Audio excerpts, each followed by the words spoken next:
Hi everybody, welcome to the Chat with Pat show. Today I am here with my special guest, Tara Alcox with the Breakthrough Foundation.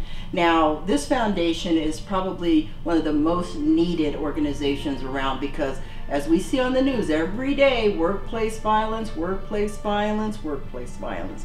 And so her organization goes in and trains companies on how to deal and prevent, be more proactive when it comes to workplace violence. And she goes in and trains them and helps them identify some of the cracks, so to speak. So I want to welcome my special guest, Tara Alcox.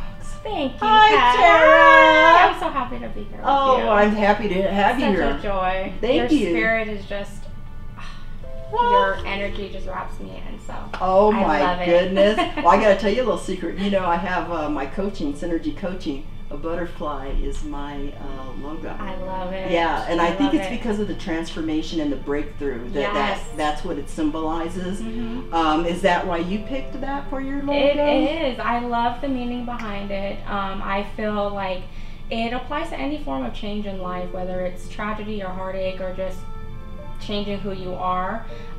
You know, you go from the caterpillar to the cocoon and then a beautiful butterfly, and you're never the same as you once were. So that meaning, I feel, applies to a lot of victors, victims who have overcome, and I like to call them victors. So that is, and I love butterflies. I just love them personally. So it all just came together for you. Yeah, it did. Yeah, it did. Well, I know that you've told me about why you started the organization from your own personal experience.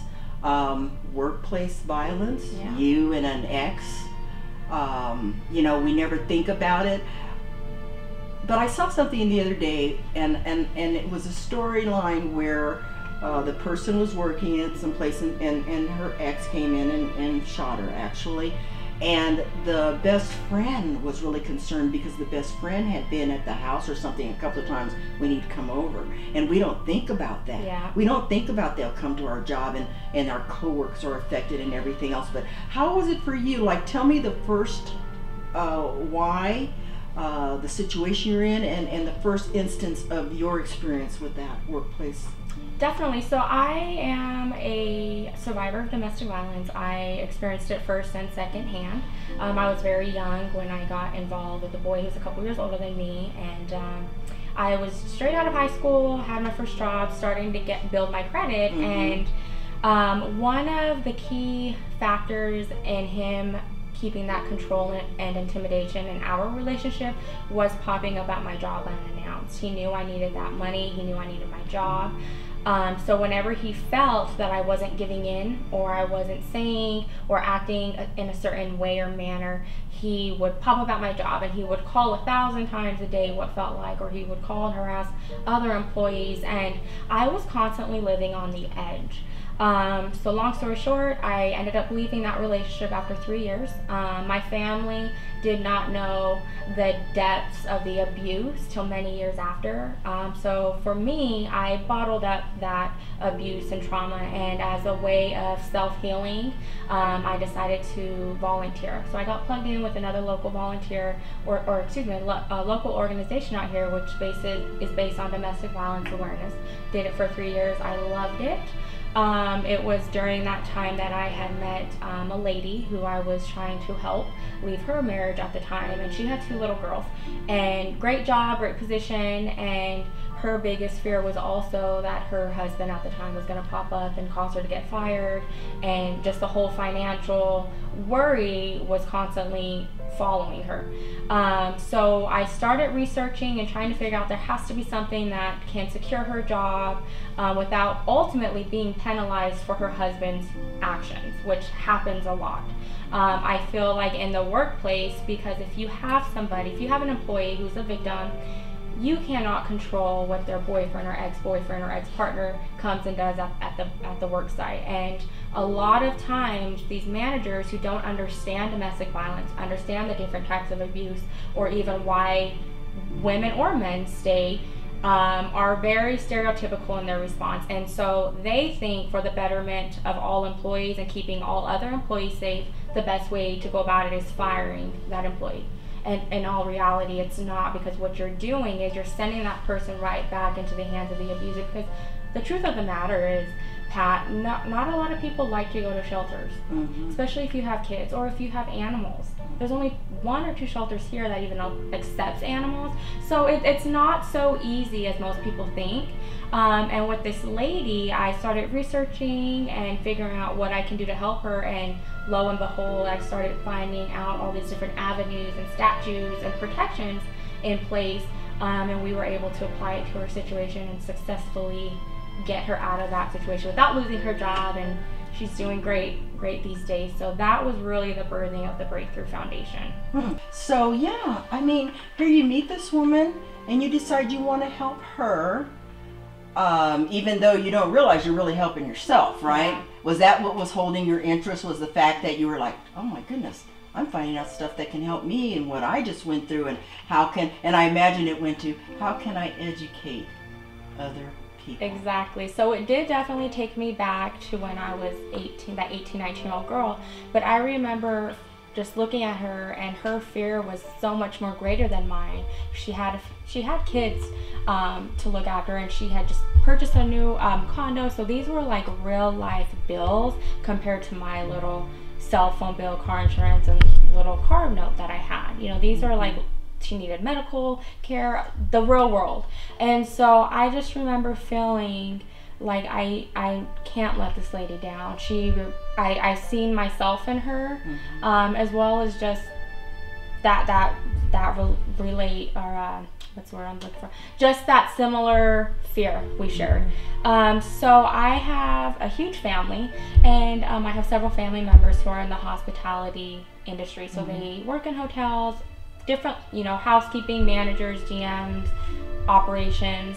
And so I decided to put together a PowerPoint, and I started reaching out to them saying, hey, look, are you aware of this? How does your company handle this type of incident? Do you have anything in your employee handbook? So you were just going around and asking something? My family members. Your family members, okay. Yeah, I kept it close. I kept it family, and to my surprise, they were really surprised at, one, how many statutes and laws were there, even as resources that can help employees, but also how through the loopholes employers can be held liable. And there are several big name corporations, and if you Google it, I don't want to say any names, that have been sued for thousands. And most people are like, how can an employer be sued if you work at an at-will state? And that whole argument comes up. Well, my favorite example to give is, there was a young girl who worked at a big corporation, and she was leaving her batterer, and she went to her manager 6 separate occasions, said, hey, look, this is what's going on. I'm in fear of my life. Here's a police report, here's a hospital report, here's my restraining order. And that manager basically just shunned it off. It wasn't, that's a personal issue, did not act accordingly. And so what happened is that ex-boyfriend came in, and he came in through what should have been a employee coded entryway, and went downstairs, shot and killed her, shot and killed himself, but there was also another employee there that witnessed it. So under OSHA standards, all employers have to maintain a safe environment for all employees, and they need to really put a lot of emphasis on negligently handling situations. And this is a perfect example, because one, a employee only area should have been security coded, and there were security cameras that had to be working that were not. So that's failing to maintain a safety environment. But also that third employee, or that second employee that was in the basement with her, is now suffering from PTSD, is now out of work, experienced a traumatic incident as well. So that this young girl's family was able to prove that that employee failed and negligently handled protecting herself as well as other employees, and that family won a huge amount of money. But the key factor is managers are just negligently handling these type of incidents and not taking the seriousness into effect. Well, you know, in all fairness to managers and CEOs and people running small businesses, that is a hard judgment call because you don't want to involve yourself. And as an employer, look, I was an executive in a bank and I had a big department, and you have to really stop and think, do you want to involve yourself? And you've got an employee coming in and they're complaining, let's just say it's domestic violence, or, you know, I'm really worried if he comes here, you know, don't let him in. And so now you've engaged all your other employees to have to help with this issue, which is not fair to them. And then you're causing yourself more liability by making that statement even to them, you know, or taking that in and owning that. So I get both sides of it, but I think in terms, a company has to understand that once that employee comes through that door, they're really your responsibility in terms of what happens between those walls, right? And that's what you're saying, but I know for a fact corporate, they're just not going to look at it that way. Like, who drug the cat in out from outside? You know, you did. You're a problem. So what you're doing, I know, is very key because you're helping employers understand the importance of protecting your employees, but you're also providing them with the statutes, the laws, the regulations, all this stuff that they don't know about. This is their fear. This is why they're not acting, is because they don't have the facts. But that's what you're giving them, right? Yes, that is correct. Yep, so we go in and the biggest question I get is, what if this employee doesn't come in and verbally tell me himself or herself? But that's not an easy out either, because an employer does not necessarily have to have that employee come in and vocalize this is what she's going through. If you suspect something, if you see an incident in the parking lot, or if you even notice her phone or his phone is ringing thousands, you have to sit that employee down and see what's going on. Another employee can come and say, hey, look, this person confided in me, or I overheard this, you know, I'm concerned for their well-being. You have an obligation to act on a management level, period. And the law says that. Now in Nevada, the law says that. Because how did that law change? This law, well, in Nevada, we rank #1 across the country for domestic violence incidents and intimate partner homicides, suicides. Wow. And the numbers that are being tracked, it's happening at the workplace, because that batterer knows exactly where to find the victim, is the workplace. And so incidents are coming into the workplace more so than not these days. This issue is not an issue that stays within the four walls of somebody's home. It's not that anymore. It's something bigger than that. And so, you know, managers and employers, in my opinion, have no knowledge on how to even address this, on how to ask the appropriate questions, on the appropriate things to say or respond without setting a trigger point off, or without making an employee feel like they're going to lose their job. So the Breakthrough Foundation, we're really trying to bridge that gap between the employee and the employer, giving the employer the tools needed to not just provide a safe environment for this one victim, but for everyone, and other options and alternatives as to, you know, if they need to have this individual not be physically present for a time being, or relocation, or whatever the barriers are for that specific employer, we try to give them the tools that we have. But also for the employees and the rest of the staff, to let them know, listen, there is an open door policy. You will not be shamed. You will not be fired. You don't have to have that fear if you really want to reach out and speak to somebody, speak to a manager or a supervisor. I know from being in the corporate world and being a business owner as well that, you know, you just get concerned because, like we just said, you don't know your rights. I know when I was a manager, I was told you can't ask, is everything okay? You barely can even ask, are you feeling good today? Because that's a violation, and you can't discuss an employee's private information with the employee. Even if they've come to you before and shared it, you don't have the right to go up the very next day and say, hey Tara, how you feeling?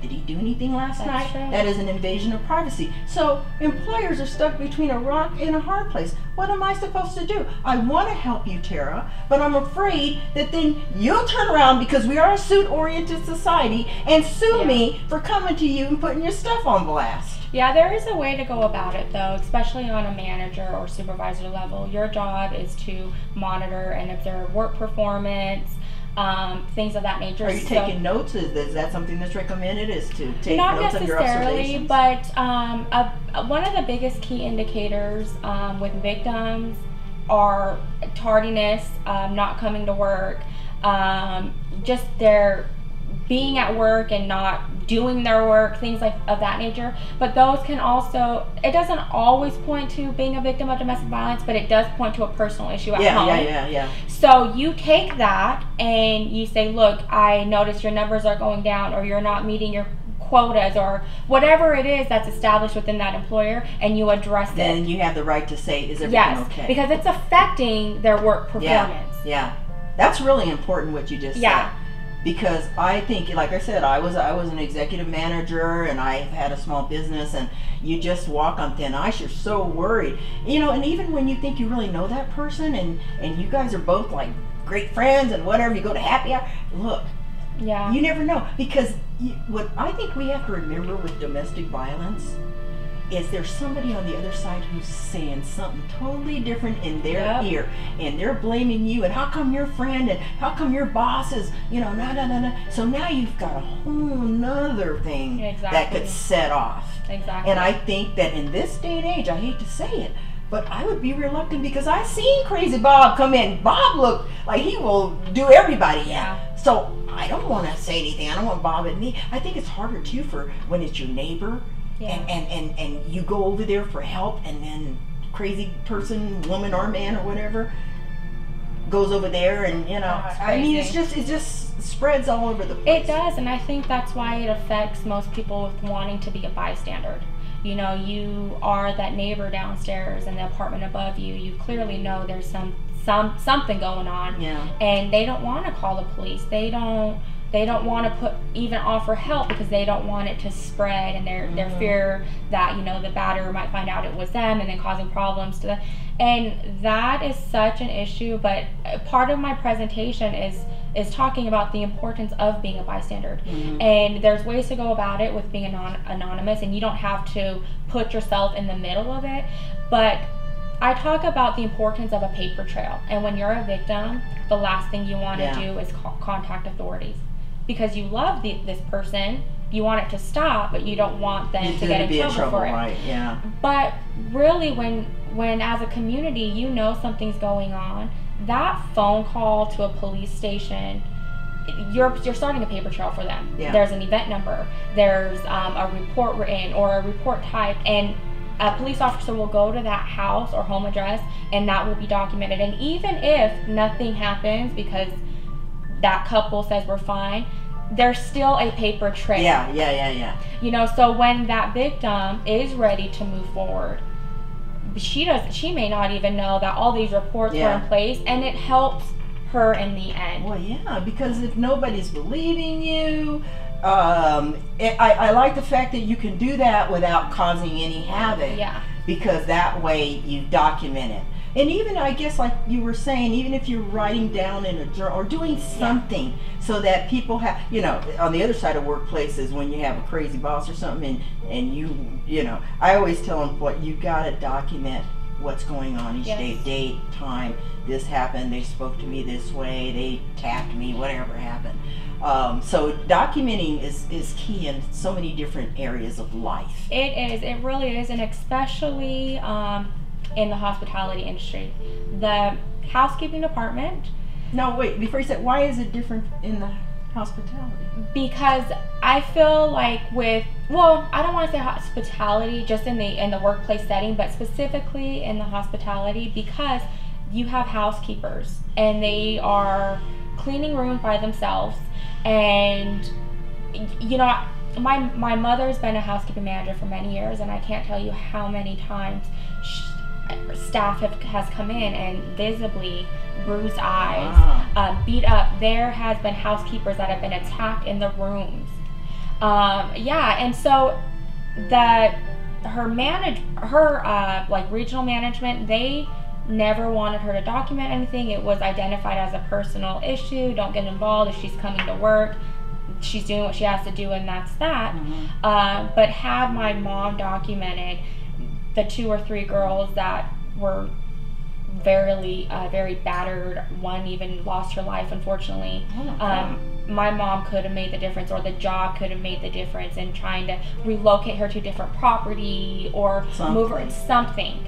You know, it's little things like that that most people just, I feel like it just goes over their head. Well, I don't think you think about it. And those types of situations are in the moment. Yeah. You know, and even if you have notes, you're not like, you know, it's like somebody breaks in your house. Do you even know where your taser's at? Yeah. It's never going to be right. Girl. You know? I know where mine...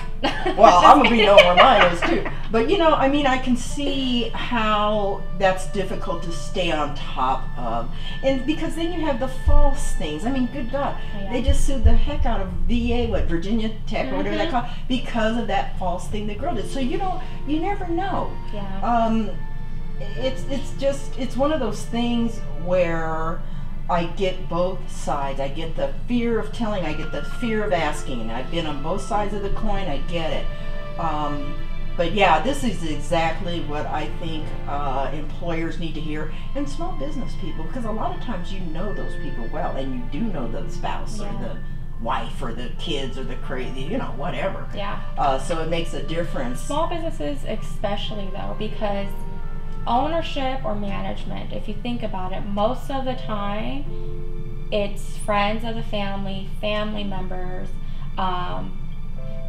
who are running your business or who are doing the hiring, and they're not necessarily going to have an HR department or a HR corporate center. So you're hoping that this person is going to know the legalities, the what not, the to-dos and what not to-dos, how to best handle the situation, because the truth of the matter is a lot of times people who are put in those situations do not have any HR knowledge except the Title VI of the civil rights, you know, that you can't discriminate, and that's it. But they barely know that. Anything other than that, you don't know. So that's taking a risk in and of itself, which is kind of scary. Business owners can't afford to get that kind of HR training. Yes.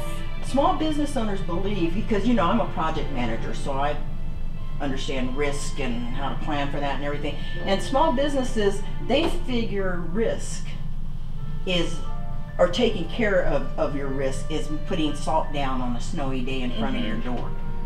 Your biggest risk, well, you probably know what your greatest risk in any business is. It's your employees. Yeah. Yep. That is your number one risk, because they can go do any old crazy stuff and take your business down. And so when it comes to that, if you acknowledge that fact, then you know that you need to make sure you have things in place that cover workplace violence, employees that are experiencing domestic violence. You know, it's like when kids go in. It's the same thing. It's so different for teachers. They're not allowed to ask that child, why do you have a big bruised leg and things like that. But it sounds like from what you're saying that in a lot of different areas of life and the workplace life, that they're realizing these things and plugging some of those holes so that people don't have to be concerned. So Tara, this package is fantastic. I mean, you really put everything in here that someone would need. You put resources and information and where to go for food and just all kinds of stuff. You probably really set up for a battered woman, I would think. Yes. But there's a lot of people that need this. You know, I mean, there's battered men too. Yes, and you know, I definitely have a soft spot, well, both for women, but males as well, because it's hard enough for a woman to contact authorities or to go to a shelter, but for a man, I feel at a very young age that stigma is applied to them, that you need to be tough and you don't cry, and you know, so when a woman's battering them, they really go in a shell, because they're too embarrassed to reach out. They're not going to go to a shelter. They're not going to go to their friends or their families, because what's going to happen? They're going to be mocked. They're going to be laughed at. They're not going to be taken seriously. And here, what I've noticed with friends who have wanted to break up with their man, or the minute, and especially if you're the person going, girl, you need to break up with him. He's crazy, blah, blah. And then when they break up, And then they get back together, and you're on blast because he knows you have, I don't like him, what are you doing, are you crazy, he's a this and a that and everything, and now you're back with the guy. Yeah. Right? And I think this is why families are like, don't even call me no more. Yeah. And friends. Friends, yeah. And it makes it very hard for anybody to want to stick around and help out. That was what happened to me when I left my ex at the time. I had nobody in my corner, because every time a physical act would take place or some craziness would happen, I would leave for a day or two. After that, the I love yous, I'm sorry, the gifts start rolling in, and then I'd go back. So it was very hurtful and painful for the ones who loved me the most to sit around and deal with that. Yeah. So as a way to protect themselves and their own peace of mind, they had to back away from me and my craziness that was going on.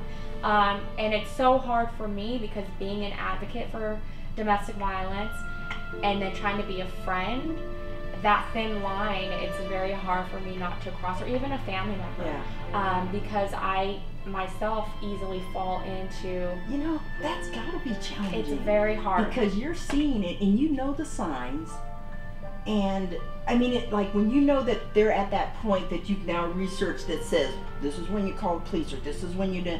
Is it hard for you to not say anything, or do you say stuff now? I think the most important thing as a bystander is just to listen. There's a difference between giving advice and giving guidance. And I think when you're giving advice, you're letting people know the resources and that they deserve better and they are loved, and no matter what they're being told, it's not true, versus you need to leave them.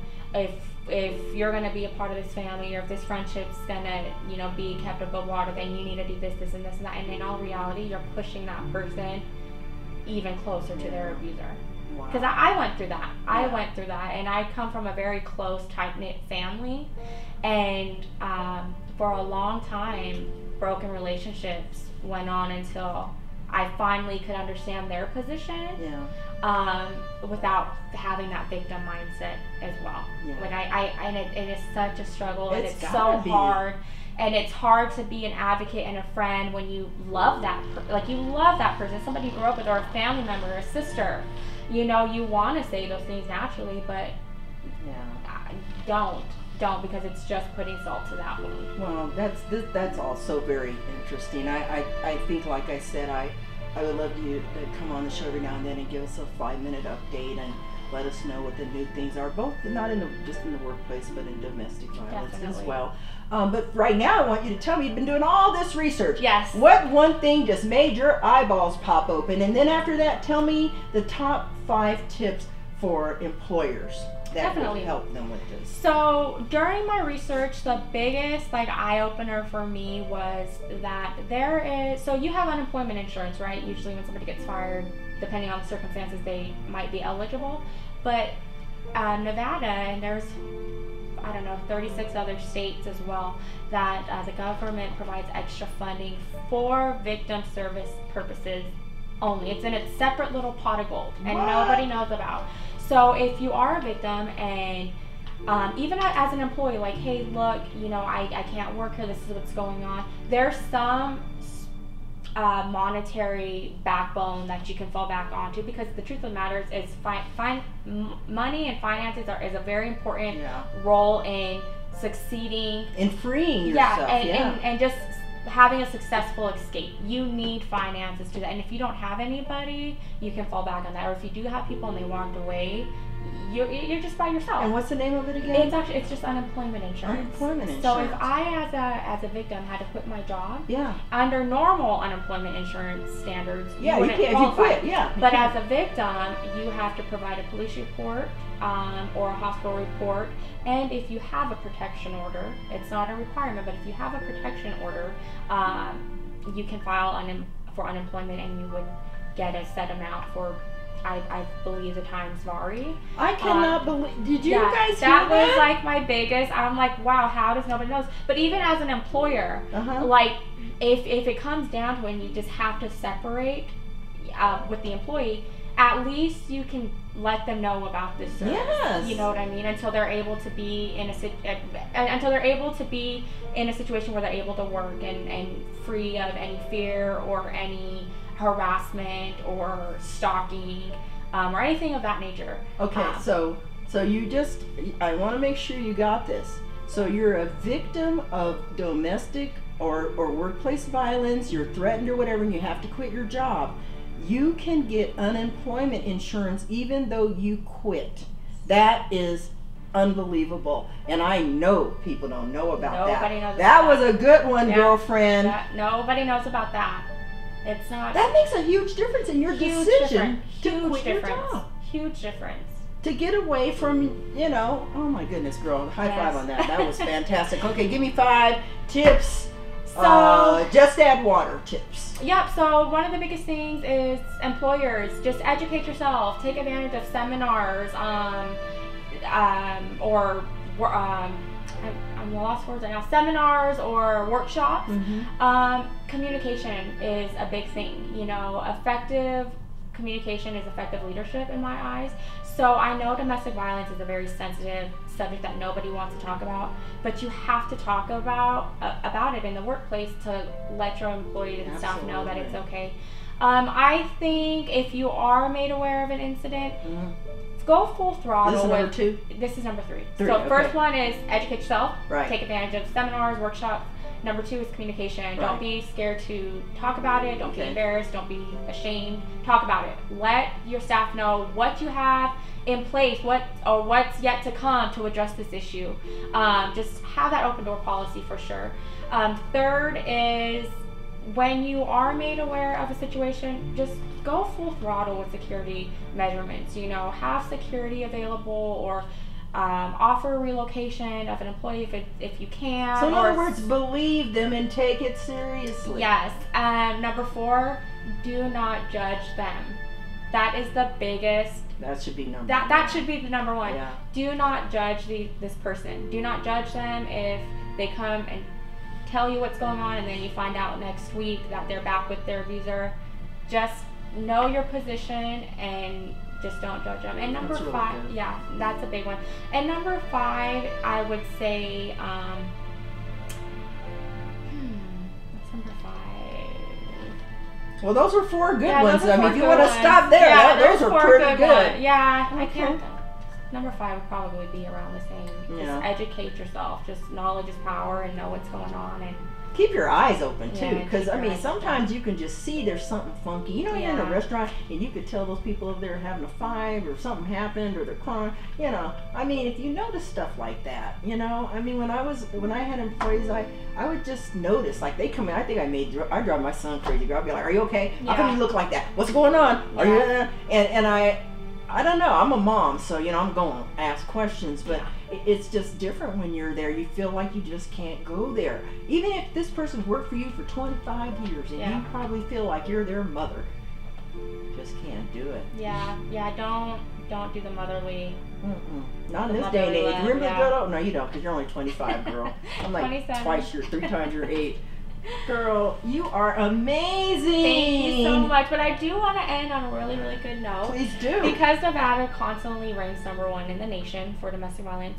This past legislation, Nevada passed a bill, SB 365, and it now mandates that employers provide a leave of absence. Not only to the victim, but it is also extended to immediate family members, so a mother, father, brother, sister, to take a leave of absence to address whatever they need to address. If they are a victim of domestic violence or sexual assault and they cannot lose their job, they cannot get demoted. SB 365 is doing all that. Yeah. And who was behind that legislation? It was out of Reno. I can't remember the gal's name. Yeah, it's a gal out of Reno who was the sponsor of it, but our Attorney General's office, the Ombudsman, also supported it. Okay. And across the board, everybody gave it a yes. And across the board it was a yes because of the workplace violence aspect of things and how it's going into the workplace. And people are now realizing, because financial abuse is not talked about a lot. It's really physical, mental, maybe sexual abuse. Financial abuse, you don't hear about it. So, which is one of the big things with my presentation, is trying to get people to understand how important financial abuse is and the importance of financial freedom. So that is, I followed that bill for 2 years, and I was very, very happy that it passed. I was a little nervous that Governor Sandoval would not pass it, because it does affect small business owners as well, and that can be tough.